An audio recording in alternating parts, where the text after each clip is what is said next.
Assalamualaikum warahmatullahi wabarakatuh. Perkenalkan, nama saya Santi Nitullah dengan NIM 24042076. Baiklah, di sini saya akan mempresentasikan tugas akhir semester 4 dengan materi kasus korupsi dana desa di Kabupaten Bogor dengan mata kuliah Sosiologi Administrasi dengan dosen pengampu yaitu Bu Arta Diniagma SAP MPA. Pendahuluan, dana desa adalah kebijakan pemerintah untuk meningkatkan pembangunan dan kesejahteraan masyarakat desa. Anggaran diberikan untuk infrastruktur, pemberdayaan, dan pelayanan publik, namun disalahgunakan oleh oknum aparatur desa. Salah satunya kasus di Kabupaten Bogor. Dalam sosiologi administrasi, ini bukan hanya pelanggaran hukum, tapi juga masalah birokrasi, kekuasaan, dan lemahnya pengawasan dan partisipasi masyarakat. Pembahasan.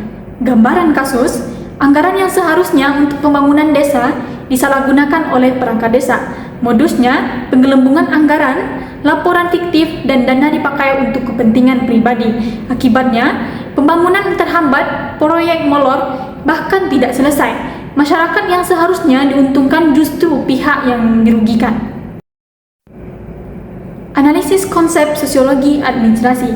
Yang pertama, birokrasi seharusnya melayani masyarakat secara efektif dan efisien, tapi tanpa integritas dan akuntabilitas, penyimpangan bisa saja terjadi. Yang kedua, penyalahgunaan kekuasaan, yang mana anggaran dikelola untuk kepentingan pribadi. Yang ketiga, lemahnya pengawasan, baik itu internal maupun eksternal yang belum optimal. Yang keempat, rendahnya transparansi, yang mana masyarakat kurang akses terhadap informasi penggunaan dana. Yang kelima, rendahnya partisipasi masyarakat dalam perencanaan dan pengawasan pembangunan desa. Dampak korupsi dana desa. Pertama, ekonomi. Pembangunan desa menjadi terhambat karena anggaran tidak digunakan sesuai peruntukannya. Akibatnya, fasilitas umum seperti jalan dan sarana desa tidak dapat dibangun atau diperbaiki secara optimal. Kedua, sosial. Kepercayaan masyarakat terhadap pemerintah desa menurun karena adanya penyalahgunaan dana publik. Kondisi ini dapat memicu kekecewaan, konflik, dan berkurangnya partisipasi masyarakat dalam kegiatan pembangunan desa. Yang ketiga, pelayanan publik. Kualitas pelayanan kepada masyarakat ikut menurun karena dana yang seharusnya digunakan untuk pendidikan, kesehatan, dan pembangunan pemberdayaan tidak tersalurkan dengan baik.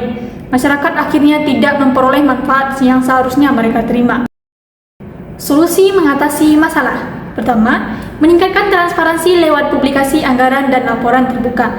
Yang kedua, memperkuat pengawasan dari Pemda, Inspektorat, BPD, dan masyarakat. Yang ketiga, meningkatkan kompetensi dan integritas aparatur lewat pelatihan tata kelola keuangan. Yang keempat, dorong partisipasi masyarakat dari perencanaan sampai evaluasi. Yang kelima, menerapkan sanksi hukum tegas agar timbul efek jera.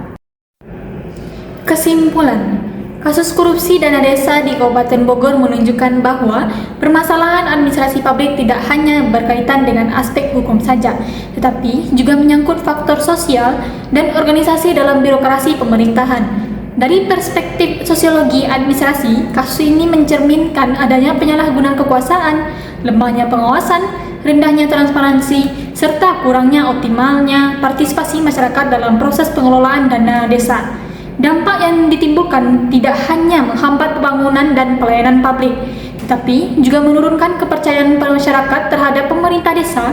Oleh sebab itu, diperlukan tata kelola pemerintahan yang transparan, akuntabel, dan partisipatif agar dana desa dapat dimanfaatkan secara efektif untuk meningkatkan kesejahteraan masyarakat. Sekian materi yang dapat saya presentasikan. Mohon maaf jika ada kesalahan kata yang terucap. Saya akhiri. Wassalamualaikum warahmatullahi wabarakatuh.